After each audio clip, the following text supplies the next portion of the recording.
Alors, bonjour à toutes et à tous pour cette conférence dans le cadre du festival Les maths dans tous leurs états qui a débuté le 5 mars et qui finira le 29 mars.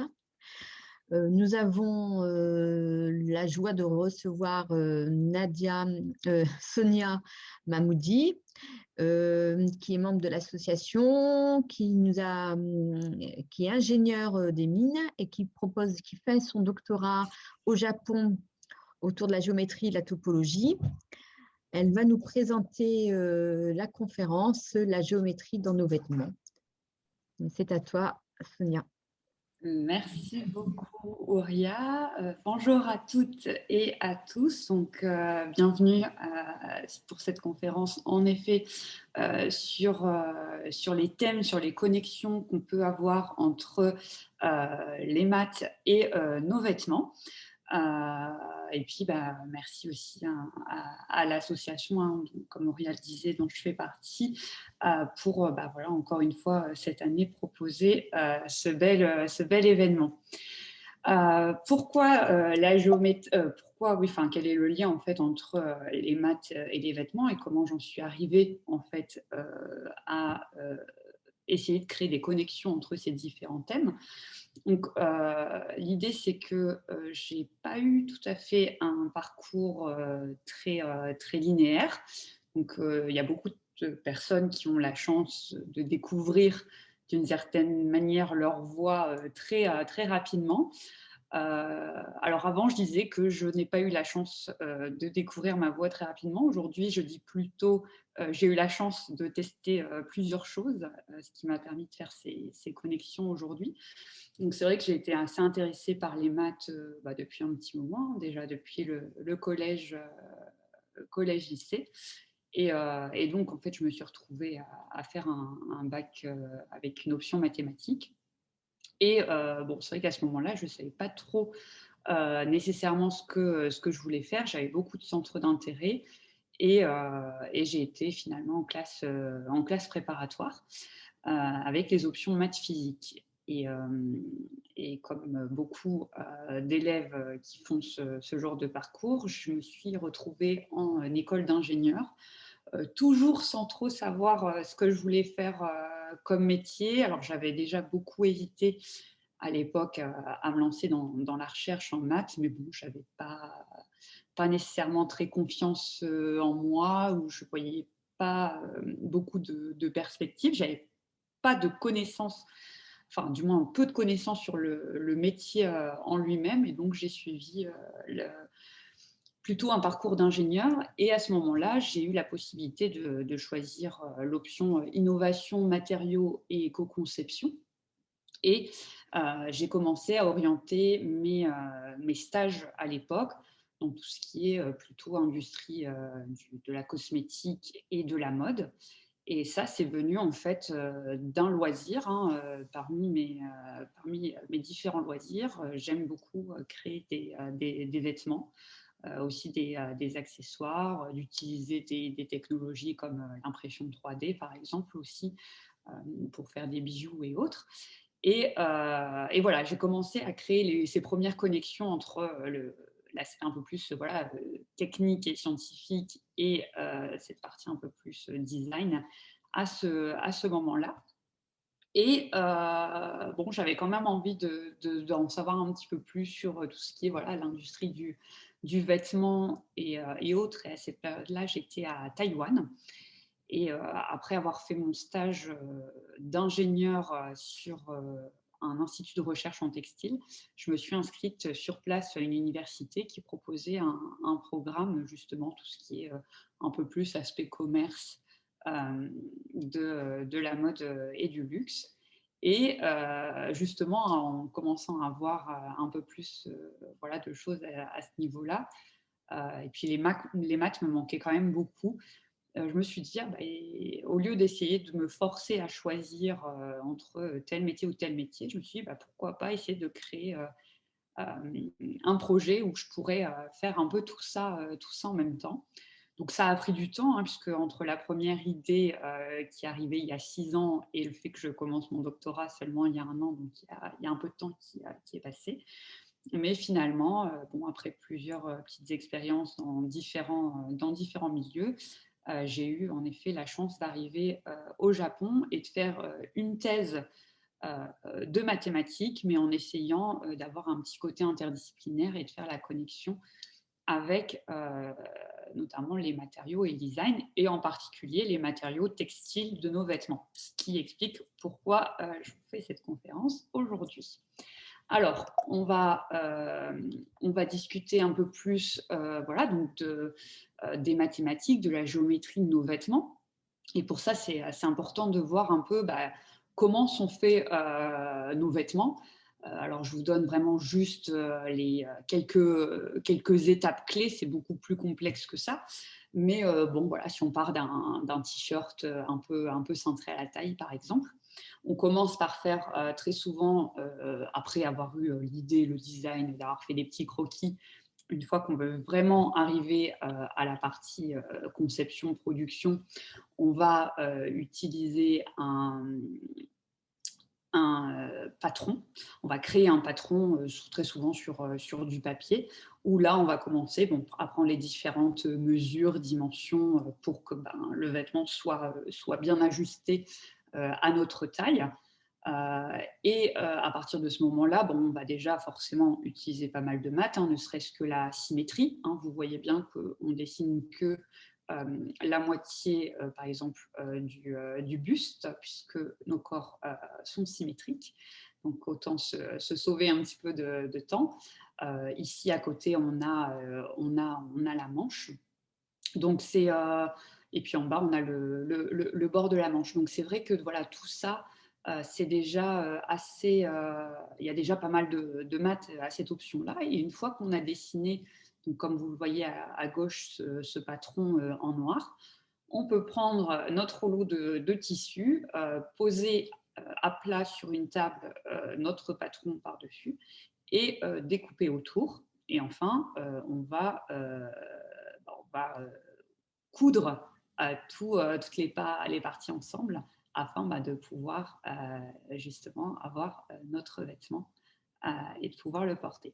Donc voilà, déjà à ces étapes, on voit que forcément c'est déjà bien d'avoir un peu de notion en maths. Ensuite, l'une des questions qu'on peut se poser, et si vous avez lu l'introduction que j'avais faite de cette conférence, c'est de se dire que parfois un même vêtement avec de la même matière, il peut avoir différentes caractéristiques. Donc ça peut être par exemple la couleur ou les motifs. Donc très souvent, on peut expliquer ça par le fait d'avoir teint les tissus ou les fibres, ou alors d'avoir fait voilà, des motifs, comme les lignes sur la droite. On a toujours voilà, la possibilité donc d'expliquer ces décorations un peu du vêtement, ces aspects voilà, motifs et couleurs, plutôt par des procédés un peu plus chimiques. Donc, ce n'est pas du tout voilà, l'objectif d'en parler aujourd'hui, mais c'est quand même intéressant de savoir comment ça se passe. Mais par contre, ce n'est pas toujours le cas. Et là, vous avez l'exemple, par exemple, d'un t-shirt gris, ça peut être un t-shirt ou n'importe quel autre vêtement. Et vous voyez sur l'image de droite un tissu qui a l'air voilà, assez brillant, assez soyeux, assez doux.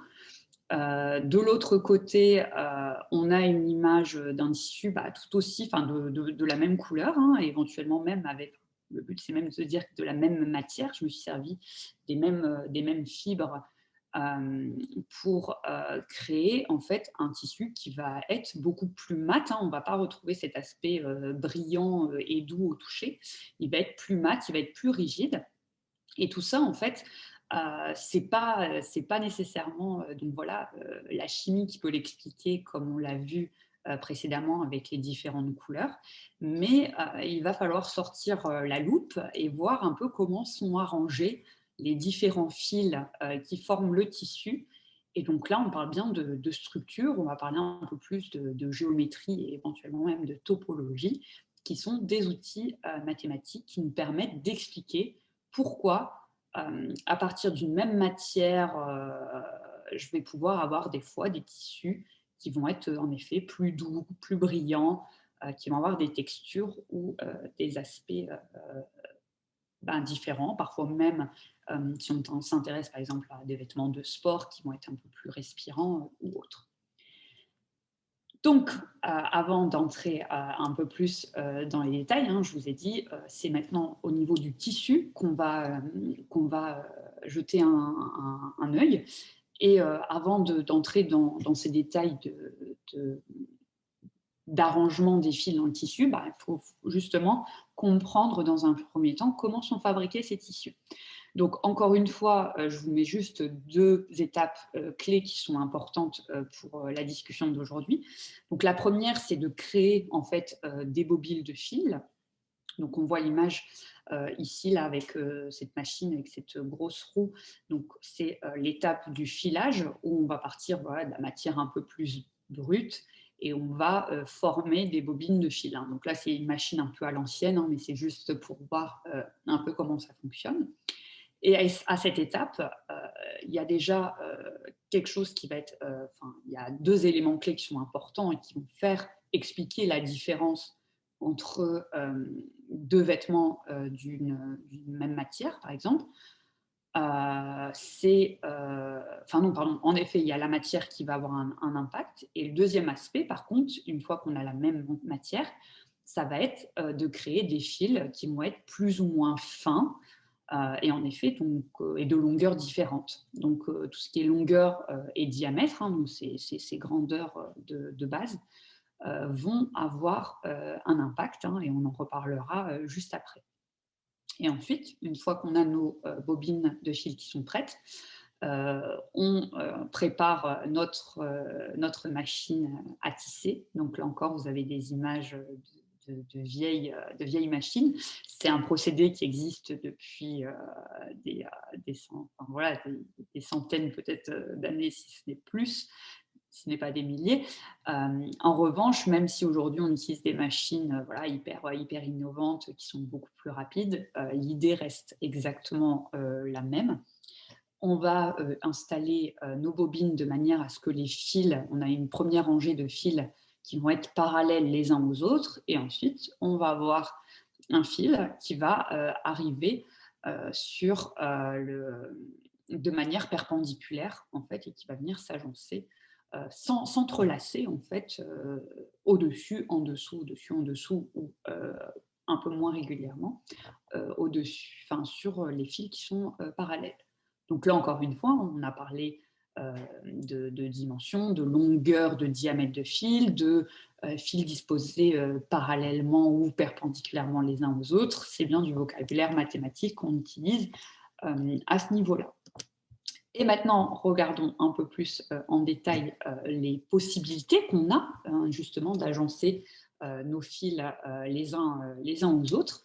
Donc là, je vous parle de ce qu'on appelle des armures, hein, les 3 armures les plus classiques. Et on a certainement tous des vêtements, soit nous-mêmes, soit un autre membre de notre famille ou de nos amis qui ont des vêtements qui peuvent avoir l'une de ces 3 structures dans nos placards. La première, c'est ce qu'on appelle l'armure toile, hein, la plus classique. Donc celle-ci, chacun des fils, si on suit un fil à partir de n'importe quel point, là si on regarde le fil rouge, il passe toujours une fois au-dessus du fil gris, puis une fois en dessous, une fois au-dessus, une fois en dessous. Si on regarde les fils gris, ils font exactement la même chose. Donc c'est ce qu'on va appeler la toile 1-1, donc une fois au-dessus, une fois en dessous. On peut changer et se dire qu'on ne fait pas un saut d'un pas, mais on peut faire des sauts de 2 pas, 2 fois au-dessus, 2 fois en dessous, dans les deux directions, dans les 2 côtés. Et on va se retrouver, si on fait ça, si on agence les fils de cette façon, on va se retrouver avec des tissus qui ont la propriété d'être réversibles, sur lesquels on peut imprimer des motifs assez facilement. Ils sont relativement rigides et solides. Souvent, c'est le cas, par exemple, d'une chemise, une chemise assez basique. Par exemple, on peut retrouver on peut retrouver aussi les autres d'ailleurs, mais on peut retrouver la toile classique. autres que les vêtements, peut-être nos draps aussi, hein. Les draps de nos lits souvent sont faits avec des armures toiles de cette manière. Ensuite, on a le serger. Le serger, lui, a la propriété, pareil, toujours de faire des sauts, parfois irréguliers, hein, 2 puis 1. Donc, on ne va pas dans le rouge, va aller 2 fois au-dessus, une fois en dessous. Le gris fera l'inverse, il ira 2 fois en dessous, une fois au-dessus, par exemple. Ou on peut avoir le même type que la toile, hein, on peut bien faire 2 fois au-dessus, 2 fois en dessous. Si on compare les deux, on voit bien, par exemple, sur la petite matrice qui donne un peu voilà, la couleur du fil qui est au-dessus sur une unité, on voit bien que sur le serger, on va aller en diagonale. J'ai toujours un décalage, donc là, mon premier fil fait 2 fois au-dessus, une fois en dessous. Sur la rangée suivante, je suis décalée à un autre endroit. Donc ça se fait bien en diagonale. Et le fait de partir en diagonale et non pas tout droit comme la toile va nous donner un tissu un peu plus texturé, où l'endroit et l'envers seront complètement différents. Autant avec une armure toile, si on ne met pas d'étiquette dans le vêtement et si on n'a pas de couture visible, on pourrait facilement se planter et mettre notre t-shirt, enfin, il n'y aurait pas voilà, d'envers ou d'endroit.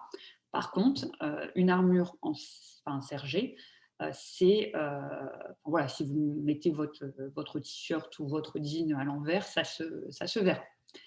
Et enfin, l'une des dernières armures classiques, ça va être le satin.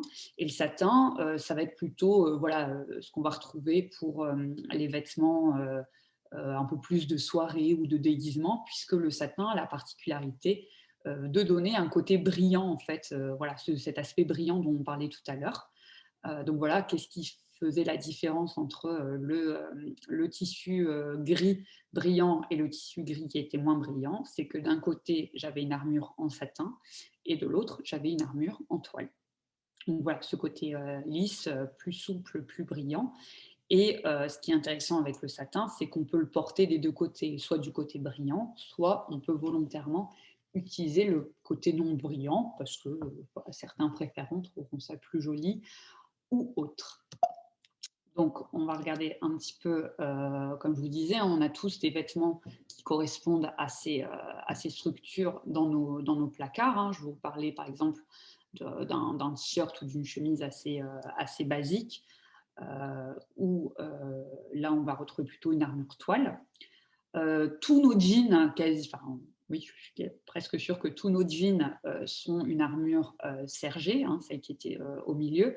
Ce qui est intéressant aussi avec le jean, justement, et en quoi le sergé a ce côté, oui, intéressant au niveau du vêtement et notamment de la couleur du vêtement. Si on passe une loupe sur notre jean en sergé, on verra qu'il y a seulement, donc, vous vous souvenez, on a des lignes parallèles et des lignes qui sont perpendiculaires. Et bien, par exemple, dans le jean sergé, en armure sergée, seulement les lignes parallèles seront bleues, les lignes perpendiculaires seront blanches. Et malgré cette partie-là, on a bien un jean bien bleu, bien uniforme. Mais voilà, si vous tirez un peu sur votre jean et que vous allez regarder de plus près, vous verrez ces petits points blancs en fait, qui expliquent que c'est seulement les fils qui sont dans une même direction, qui ont la même couleur, bleu, et les autres qui sont blancs. Et enfin, le satin, comme je vous disais, plutôt pour des chemises, des robes un peu brillantes, soit pour des festivités, pour la vie de tous les jours aussi, pourquoi pas, voir des déguisements. Mais au moins, vous voyez un petit peu par rapport à ce qu'on a dans nos placards, où est-ce qu'on se situe. Une des autres particularités, hein, pour rester toujours dans ces histoires de structure géométrique et de conséquences sur les propriétés ou l'aspect de nos vêtements, c'est cette fois, je vous propose 3 vêtements qui sont faits à partir de soie. Et vous vous souvenez, je vous ai dit que l'étape du filage avait son importance, hein. On pouvait faire, avant de créer notre tissage, on pouvait avoir des fils plus ou moins fins ou plus ou moins épais. Et cette fois, si on garde cette armure toile 1-1, une fois au-dessus, une fois en dessous, mais que par exemple, tous nos fils parallèles de base sont plus fins et que le fil qui arrive perpendiculairement va être plus épais, ça va nous donner une structure d'organza où on a souvent on retrouve ça par exemple dans une espèce de petit foulard ou des vêtements complètement transparents. On va avoir un tissu qui va être très léger, qui sera quand même bien rigide, hein, qui garde les propriétés de cette armure toile et qui sera relativement doux. En revanche, si je fais des mélanges, donc oui, non, pardon, là, c'est tous les fils qui sont fins. Celui du milieu, la popeline, c'est seulement les fils parallèles, par exemple, donc en langage textile, il me semble que ce sont les chaînes de trame qui seront tous plus fins que les fils de chaîne qui arrivent perpendiculairement. Et là, on va avoir un tissu de type popeline qui, lui, en comparaison avec l'organza, sera plus absorbant, sera forcément un petit peu plus épais, hein, puisque l'organza, on n'utilisait que des fils de diamètre fin. Ici, on fait un mélange entre des fils fins et des fils plus épais. Et donc, on évite aussi d'avoir ce côté transparent, hein, à ce niveau-là. Et enfin, une autre armure toile avec du tissu en soie, toujours, ça va être du taffetas. Et cette fois, j'utilise que des fils un peu plus épais. Je ne mélange plus avec des fils fins. Et forcément, en comparaison avec les autres, je vais avoir un tissu qui va être un peu plus lourd et un peu plus rigide. Et si vous voulez avoir une idée de ce que ça représente, un tissu en taffetas, pensez à une robe de mariée ou alors les vêtements ou robes un peu plus d'une ancienne époque, où on voit bien que c'est beaucoup plus lourd, hein, que ça a plus de matière. Et c'est vrai que c'est souvent utilisé pour... Enfin, le taffetas de soie, c'est vraiment considéré comme une matière assez luxueuse et un peu plus chère.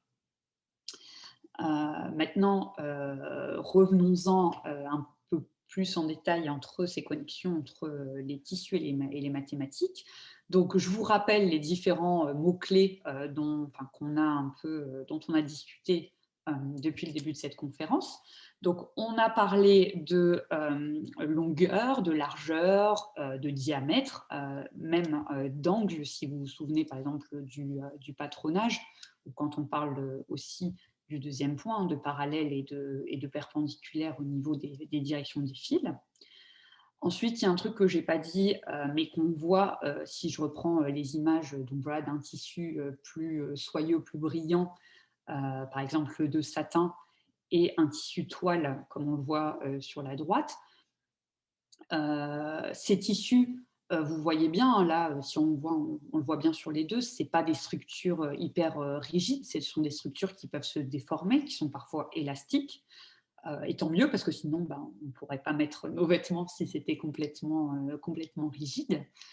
Parfois, si vous vous souvenez des premières images que je vous ai montrées quand je vous ai présenté les 3 t-shirts, il y en avait un rouge, un gris et un à rayures.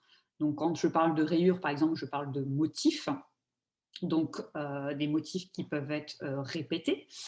Ou quand je vous ai montré ces différentes armures, je ne vous ai pas montré un tissu complet hein, qui ne rentrerait pas, bien sûr, dans la taille de mon écran, mais je vous ai juste montré, encore une fois, la manière dont les fils s'arrangent sur un petit modèle, et sachant que ces matrices, justement, où vous voyez lequel des fils était au-dessus ou en dessous, sont répétés.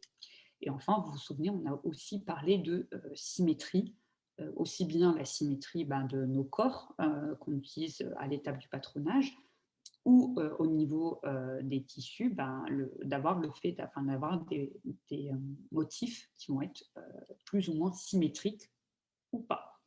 Et donc tout ça, ça fait appel à 2 domaines des mathématiques. La géométrie, dont tout le monde est plus ou moins familier, puisqu'on apprend ça très tôt à l'école. La topologie, un peu moins. Mais vous allez voir qu'en fait, sans le savoir, vous avez déjà des notions de topologie. Donc la topologie, je ne vais pas entrer dans les détails, hein, mais je vais juste donner la grande idée qui, moi, m'intéresse dans ce sujet des maths et des vêtements et des tissus. l'idée, enfin une image que j'aime beaucoup, qui moi aussi à l'époque m'avait pas beaucoup aidé en fait à comprendre ce monde étrange des mathématiques. C'est un monde dans lequel une tasse à café et un donut sont considérés comme étant des structures vraiment équivalentes. Et par contre, si je prends la tasse à café et un bretzel, bah, c'est plus pareil. Et bah, pourquoi? Peut-être que je vous laisse voilà, 3-4 secondes pour réfléchir en quoi une tasse à café et un donut, enfin, qu'est-ce que ces deux structures ont en commun et pourquoi je vous dis que c'est différent du bretzel, hein, par exemple. Peut-être que vous avez déjà une première idée à ce moment-là. Si vous ne l'avez pas, je vous conseille de regarder un petit peu plus les zones qui vont être, ouais, où il y a une espèce d'ouverture, hein, pour vous donner une première petite idée. Et puis, bon, je vais quand même pas vous faire patienter trop longtemps et je vais vous donner la réponse. Euh, pour vous donner la réponse vulgairement, en fait, on va regarder le nombre de trous qu'ont ces structures. La tasse à café a un seul trou, hein, une seule ouverture, celle où on passe nos doigts pour la tenir, hein, dans cette ouverture ici. Le donut, bah, il est en plein milieu, hein, il est bien visible, on n'en a qu'un au-dessus. Par contre, le bretzel, on en compte 3 tous ensemble, et du coup, bah, c'est plus pareil. Donc, j'ai utilisé la formulation que beaucoup de personnes utilisent pour vulgariser un petit peu la topologie. On dit que c'est un peu la géométrie, les mathématiques d'un objet qui a été fait en pâte à modeler. C'est-à-dire que si je reprends ma tasse à café, que je commence à déformer la partie centrale, à la rétrécir un peu, à l'aplatir, puis que j'ajuste un peu, j'uniformise la matière pour la faire passer sur la boucle où on passe notre doigt, eh ben, vous pouvez faire l'expérience. On arrivera à ce genre de forme de donuts. Par contre, impossible de passer du donut ou alors de la tasse à café au bretzel sans faire du découpage ou du collage. Et ça, c'est vraiment un des points clés de la topologie. Hein, c'est qu'on utilise, enfin, voilà, on s'imagine notre objet en pâte à modeler. On a le droit de déformer la pâte à modeler, mais surtout, on n'a pas le droit de casser, hein, de découper et de recoller ensuite. C'est quelque chose qu'on n'autorise pas dans cette branche des mathématiques. Donc, un petit topo sur la différence entre la topologie et la géométrie, et vous allez comprendre pourquoi et comment en fait j'utilise ça pour faire la connexion avec les tissus, hein, qu'on a vu précédemment. Donc, dans le monde de la topologie, où la tasse à café est équivalente aux donuts, on a aussi, hein, le carré qui est équivalent au triangle. Et le triangle, peu importe qu'il soit équilatéral ou qu'il soit rectangle, ou même les cercles.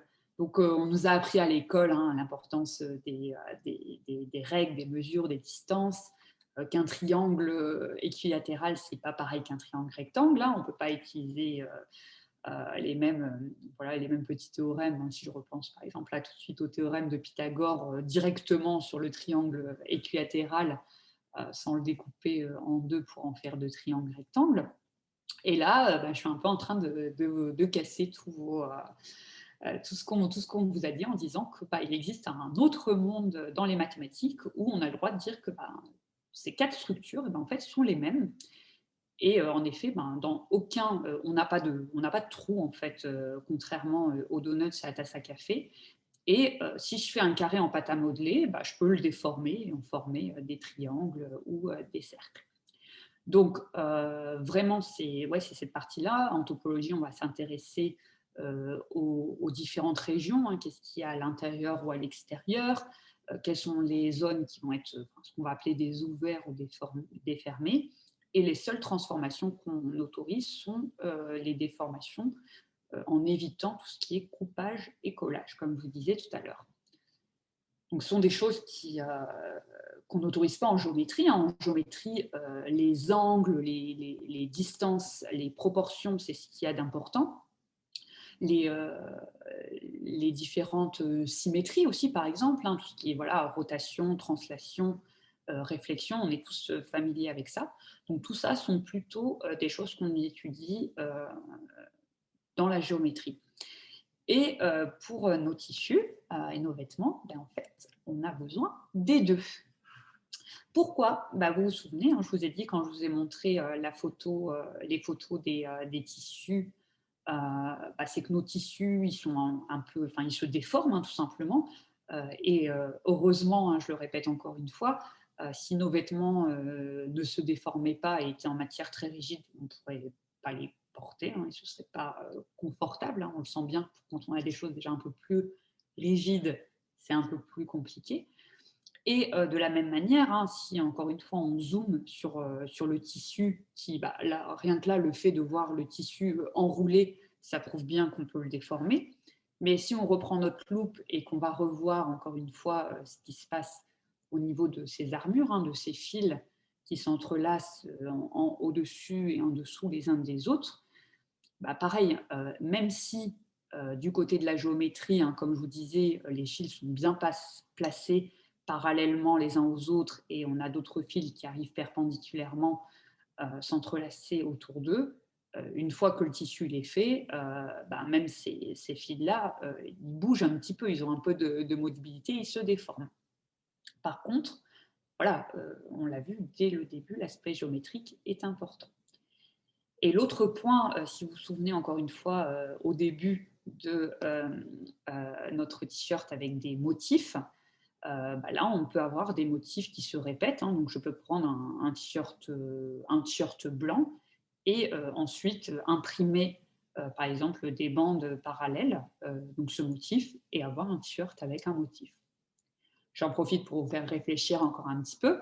Vu que je suis au Japon, hein, je me suis servi d'un point rouge enfin, j'ai mélangé les couleurs rouge et blanc que j'aime beaucoup et qui représentent aussi un peu le pays dans lequel je suis en ce moment. Donc, imaginons maintenant hein, que là, j'ai un carré de tissu blanc et j'ai un point rouge en plein milieu. Et je veux me servir de ça comme base pour faire un t-shirt à motif à pois rouge. Bah, je vous laisse réfléchir et essayer de me dire ben, comment je fais, comment je déplace mon point rouge enfin, au niveau de mon t-shirt pour avoir un t-shirt complet à motif à pois rouge. Donc voilà, ça c'est votre petite réflexion pour créer un t-shirt à pois rouge. Et justement, on a parlé de géométrie et de topologie, et maintenant je vais vous dire, enfin, on a parlé voilà, de ces. Enfin, je vais vous dire justement, par exemple, on parlait des motifs. Quels sont les outils mathématiques qu'on utilise plus précisément, sans rentrer non plus trop dans les détails, mais voilà, quels sont les outils qu'on utilise pour étudier les tissus sur le plan mathématique.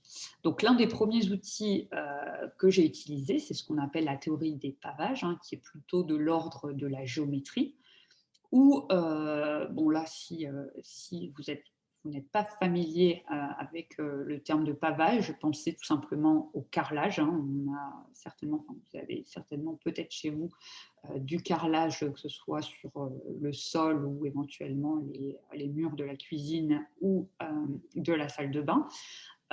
Les pavages, c'est de partir hein, d'un carreau. Hein. Par exemple, si je reparle du carrelage, ça va être d'un carreau qu'on va répéter, qu'on va coller les uns aux autres, parfois avec des décorations, des motifs à l'intérieur, et pour en fait paver, carreler tout le sol ou tout le plan.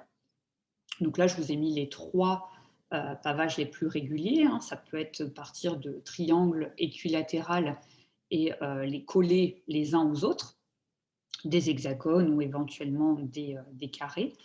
Après, c'est pas obligé d'être régulier. Hein. Là, par exemple, le pavage avec des carrés verts, j'aurais pu mettre des parallélogrammes ou des rectangles au lieu des carrés.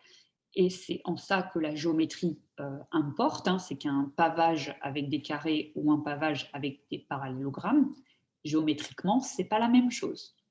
Topologiquement, par contre, c'est la même chose. Mais vu qu'on est dans la géométrie, hein, on va s'intéresser en effet aux dimensions, aux longueurs et largeurs de nos polygones, des différentes symétries, hein, on a parlé des symétries. On voit bien ici, par exemple, si je prends le pavage avec les triangles jaunes, en partant du premier triangle en haut à gauche, pour avoir le deuxième de la première rangée, j'ai fait une rotation de 180 degrés, je l'ai retourné d'un demi-tour, puis je l'ai collé à côté. Pour passer de la première ligne à la deuxième ligne, là, cette fois, je fais une réflexion, hein, je fais un miroir en partant de la base du triangle pour le retourner de l'autre côté. Donc, on s'intéresse en effet à ces propriétés, à ces symétries. Et par contre, vu qu'on parle aussi de vêtements, d'habiller le corps humain, nos corps ne sont pas plats comme le plan euclidien qu'on voit ici. On n'est pas sur un terrain tout plat. On est nos corps ont des courbes. Hein. Si vous vous souvenez d'une des premières pages de cette présentation, je vous montrais le patron, hein, d'un t-shirt où on voyait qu'il y a la partie du buste et la partie de la manche. Donc, ne serait-ce que pour aller du cou jusqu'au bras, hein, en passant par l'épaule, voilà, c'est pas tout à fait plat. On va avoir une courbure, hein, qu'on va appeler positive. Et parfois, par contre, si on parle plutôt entre la taille au milieu de notre corps, voire les hanches, on fait un autre type de courbe un peu plus négatif. Et donc, pour cela, en fait, on va regarder justement aussi comment paver, comment carreler les surfaces qui ne sont pas plates, mais qui peuvent être sphériques ou hyperboliques. Donc, si vous voulez un peu une image d'une surface hyperbolique, vous pouvez penser à une selle de cheval. Hein. Quand on monte à cheval, on a la selle, hein, qui fait cette espèce de petite vague, hein, symétrique par rapport au milieu. Donc là, ça va être une surface hyperbolique. Et en fait, de la même manière que ce qui se passe dans le plan, on utilise aussi des polygones, on se pose aussi les mêmes questions de symétrie, de période, hein, dont je n'ai pas parlé, hein, mais le même motif qui se répète indéfiniment pour carreler tout le sol, en fait, de notre maison, ou éventuellement le papier peint de nos murs, ou un motif sur nos t-shirts. C'est bien parce qu'on utilise une fonction périodique, hein, qu'on répète le motif. Et ça marche aussi, non pas seulement à plat, mais sur des espaces qui vont avoir des courbures différentes. Et l'autre outil qu'on utilise quand on s'intéresse aux mathématiques du vêtement et des tissus, cette fois, c'est plutôt de l'ordre de la topologie, et c'est ce qu'on appelle la théorie des nœuds. Donc, la théorie des nœuds, pour juste en dire quelques mots rapidement, c'est les grandes questions qui se posent, c'est si on déforme, donc, là vous pouvez penser au lacet de vos chaussures, hein, par exemple. Il y a plusieurs manières de lacer ces chaussures, de faire s'entremêler les lacets et de faire des boucles et des nœuds pour les nouer. L'idée, c'est si on lace nos deux chaussures de deux manières différentes, est-ce qu'en faisant certaines déformations, hein, comme les déformations qu'on a ici sur les mouvements numéro 1, numéro 2 et numéro 3, le premier, c'est juste voilà, un petit lacet, je le twist, je lui fais une petite boucle d'un côté. Si je défais la boucle dans l'autre sens, je retrouverai mon lacet tout droit. Si j'en prends deux, j'en fais passer l'un au-dessus de l'autre, puis que je les resépare de nouveau, je n'ai pas fait grand-chose, je n'ai pas de grand changement, hein, j'ai toujours la même structure. Et en tout dernier, si je fais une croix, par exemple avec deux lacets, et que j'en rajoute un troisième en haut que je fais glisser en bas ou qui puisse revenir en haut ou en bas. Encore une fois, c'est la même chose hein, du point de vue topologique. Je n'ai pas transformé énormément, je n'ai pas coincé ma structure. Elle reste assez libre au niveau des déformations. Et l'idée globale, c'est de se dire, eh ben, si je me sers de ces 3 mouvements à partir d'un lacet fermé, eh bien, je peux créer des nœuds et des boucles assez complexes. À quel moment 2 nœuds seront identiques, enfin, oui, seront équivalents ou pas. Donc là, on peut voir, par exemple, en prenant juste un lacet fermé sous la forme d'un cercle, si je fais le mouvement numéro 1 ici en haut une fois d'un côté et en bas, on est bien d'accord que j'ai le nœud qui est sur la droite. Si je défais dans le sens inverse les mouvements, je retrouve le cercle. Ces deux-là sont bien équivalents. En revanche, les deux en bas à droite ont l'air de se ressembler beaucoup et pourtant sont complètement différents. Ici, on voit bien si je démarre à partir de ce moment-là. Donc, mon fil passe d'abord au-dessus, puis en dessous, puis au-dessus, puis en dessous, puis au-dessus, puis en dessous. Et en fait, l'autre fait aussi ces passages au-dessus et en dessous, mais on ne démarre pas de la même manière. Ici, on démarrait au-dessus, ici, on démarre en dessous. Et ce petit changement qui a l'air de rien fait qu'en fait, les structures ne sont pas pareilles. Et quand je dis qu'elles ne sont pas équivalentes, ça veut dire que j'aurais beau m'amuser à déformer ce nœud-là, à tordre les fils dans tous les sens. Bien sûr, on se souvient qu'on n'a pas le droit de les couper et de les recoller. Bah, ça sera impossible de partir de celui de gauche et d'arriver à la structure de droite et inversement. Donc voilà, ça sont les questions qu'on se pose en théorie des nœuds. Et là, vous voyez bien, hein, je vous montre des choses qui ont l'air de fils. Donc forcément, quand on regarde les fils de nos vêtements, de nos textiles, on se dit, ah bah tiens, est-ce qu'il n'y aurait pas une connexion avec cette théorie des nœuds? Et en effet, beaucoup de mathématiciens ont eu ces idées et ont essayé de connecter la théorie des nœuds avec avec les tissus. Pardon. Et donc, là, il nous reste voilà, à peine une petite, voilà, un bon 10 minutes, un petit quart d'heure. Donc, je vais vous parler juste très rapidement en images de mes recherches, en fait, et de ce que j'ai fait, en quoi est-ce que j'ai utilisé cette géométrie, cette topologie, et plus particulièrement la théorie des pavages et la théorie des nœuds, pour expliquer avec un langage mathématique comment peuvent être construites ou comment peuvent être étudiées les propriétés de nos structures, de nos armures textiles. Hein. Si vous vous souvenez, par exemple, je vous l'ai dit, on va une fois au-dessus, une fois en dessous, parfois 2 fois au-dessus, 2 fois en dessous pour chaque fil.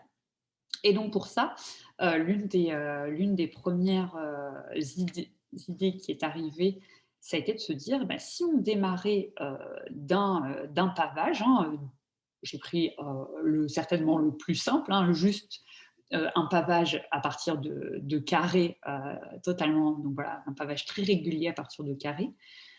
Et je me suis dit, en m'inspirant bien sûr de recherches également d'autres mathématiciens, si au lieu, si je prenais chacune des arêtes de mes polygones, même en regardant ce pavage carré comme ça, on peut se dire, bah tiens, ça ressemble un petit peu à nos armures qu'on a vues tout à l'heure. Il nous manque les informations de savoir un peu qui est au-dessus, quel fil est au-dessus de l'un, quel fil est au-dessus de l'autre.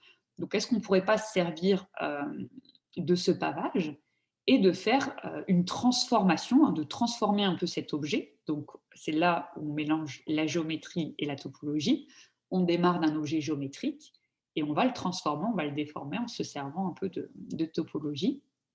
Et donc, on va partir non seulement des intersections, donc là, chaque intersection, chaque point, chaque sommet, c'est l'intersection de 4 autres carrés.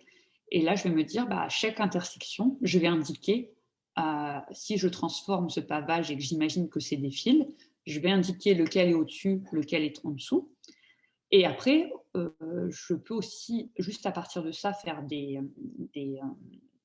des structures un peu plus compliquées, hein, c'est ça aussi qui est intéressant, et de me dire que ben, au lieu d'imaginer qu'il y ait un fil qui passe par chaque côté de mes carrés, eh ben, je vais les dédoubler. Donc un fil va être transformé en 2 fils, et en plus, je vais m'amuser à les twister, à les faire se tordre, s'entrelacer les uns aux autres.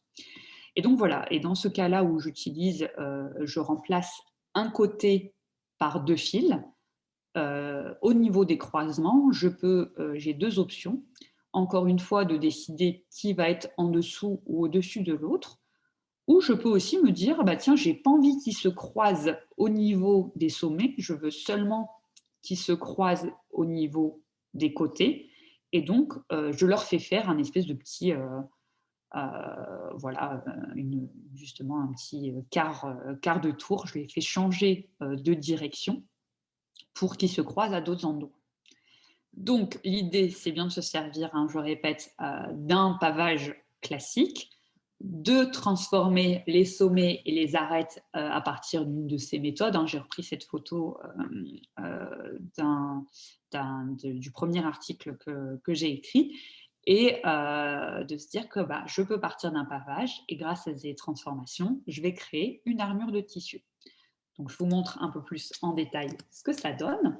Par exemple, j'ai choisi 2 méthodes, la plus simple et une un peu plus compliquée, que je vous ai présentée sur la page, la diapo précédente, pour faire en fait la transformation et obtenir à partir de mon pavage carré la première armure de tissage la plus simple, la toile avec la toile 1-1, où chaque fil passe une fois au-dessus, une fois en dessous des autres.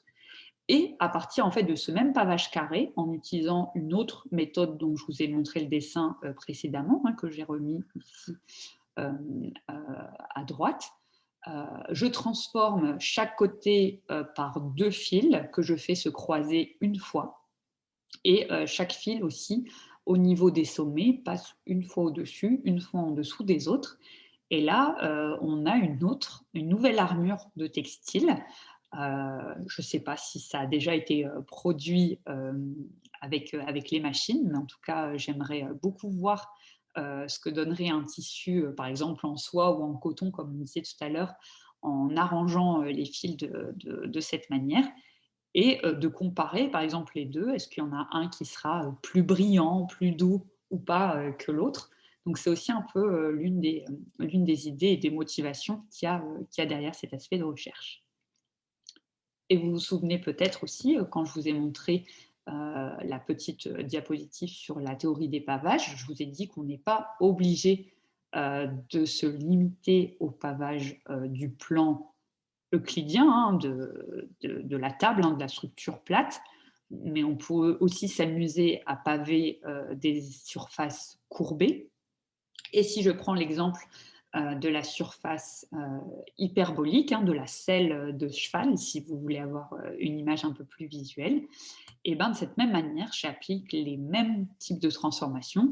Ça nous donne des très jolis dessins, hein, des structures, donc des armures de tissage, cette fois non plus plates, mais hyperboliques, c'est-à-dire qui vont vraiment être courbées.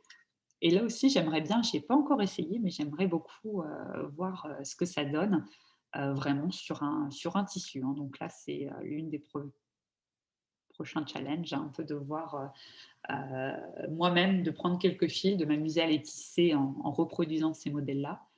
Et, bah, peut-être prochainement pouvoir partager avec vous ce que ça donne.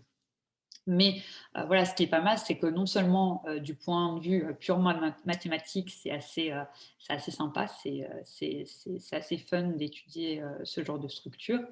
Et après, il y a aussi cette question de l'application dans la vie réelle, dans nos vêtements, comme on le disait. Comment est-ce que la géométrie et la topologie des tissus peut expliquer, comme je vous disais, pourquoi un vêtement, comment quoi un tissu ou un vêtement, on aura un aspect plus brillant, plus doux, comparé à un autre, sans que ce soit nécessairement une différence, comme on disait, de qualité de la fibre, de la matière de base, en disant je pars de la même matière. J'ai pris mon coton dans le même champ de coton en supposant que voilà, c'est vraiment le même coton avec lequel je suis partie, mais j'ai juste arrangé mes fils d'une manière différente et c'est pour ça que j'ai des propriétés ensuite différentes dans mes tissus. Et enfin, je vous montre une dernière diapositive un petit peu plus complexe, mais tout à l'heure, je vous ai montré ces 2 nœuds en haut à droite, hein, je vous ai dit, ils se ressemblent beaucoup et pourtant ils sont différents. Je pense que c'est assez facile hein, de prendre un lacet et de reproduire ce nœud par nous-mêmes à la maison et de s'amuser à le déformer pour voir si on arrive ou pas à arriver au second. Hein, et la différence, c'est que la réponse, c'est qu'on ne peut pas. Mais en revanche, vous pouvez imaginer que parfois on a des nœuds qui sont beaucoup plus compliqués que ça et ça serait très compliqué de s'amuser à faire tous ces 3 mouvements hein, de twist ou de séparation, enfin pas de séparation, pardon, mais de déformation de chacun, voilà, de chacun ces endroits du fil pour voir si on peut passer d'une structure à l'autre. Et donc en théorie des nœuds, on a, voilà, les mathématiciens ont développé ce qu'on appelle des invariants, hein, c'est des valeurs qui vont être attribuées à un nœud et 2 nœuds vont être identiques si on leur attribue la même valeur. Et là, on voit bien que pour ce nœud-là, on a une valeur qu'on a appelée a à la puissance moins 12, un polynôme. Pour le deuxième nœud à droite, on en a un peu plus compliqué. Et l'idée, c'est de se dire que pour ces structures complexes, au lieu de faire tout ça à la main, par certaines techniques, en attribuant une valeur à nos nœuds, on arrive à les différencier. Et là, encore une fois, l'idée, c'est de se dire nos structures en textile qui sont faites à partir de nœuds qui s'entrelacent au-dessus, en dessous, tout comme les nœuds, est-ce qu'on ne pourrait pas leur attribuer des valeurs similaires, hein, ce même type de valeurs? Et donc, c'est ce qu'on a fait, hein, on a développé ce genre de valeurs. Et je vous mets juste un exemple, juste pour vous montrer à quoi ça ressemble. Hein. Je ne vais pas rentrer dans les détails, mais ma structure hein, de textile, où je vais une fois en haut, une fois en bas à chaque fois, si j'en prends qu'une petite unité qu'on voit ici avec le chiffre numéro 1 et 2, donc ça c'est la partie qu'on va répéter plusieurs fois, enfin à l'infini même pour avoir notre tissu complet. Et on s'amuse à transformer une fois de plus avec la règle qui est au-dessus, là, avec le A et le B. Donc chacune de mes intersections, je vais les séparer. Je vais séparer les fils soit en haut, en bas, soit droite, gauche. Et je vais leur attribuer une valeur A ou B. Et donc A et B sont connectés les uns aux autres.